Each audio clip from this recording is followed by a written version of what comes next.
వామ్మో అన్నా క్యాంటీన్కి ఒక నమస్కారం, చంద్రబాబు నాయుడుకి ఒక నమస్కారం. చూడండి ఎన్నాళ్ళు నడుపుతాడు అన్నా క్యాంటీన్.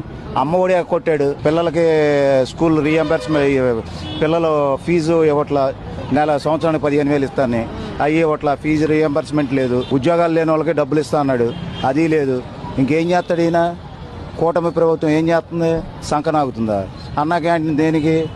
ఇప్పుడు తల్లికి వందనం ఇవ్వలేనాడు, నాన్నకి ముందు ఇస్తున్నాడు, అది ఇంపార్టెంటా? పిల్లలకి స్కూల్ ఫీజు ఇంపార్టెంటా?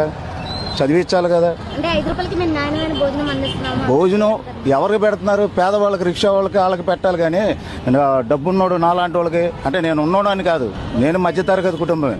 వెళ్ళి చూడండి ఎంతమంది టక్ చేసుకున్న వాళ్ళు కూడా తింటున్నారు ముందుగానే. ఏంటి అది చేయడం చేత కదా. వాళ్ళ అబ్బాయి నిన్న టీవీలో చూపించారు, సగం మొక్క ఇడ్లీ మొక్క పెట్టుకొని చాలు అంటున్నాడు.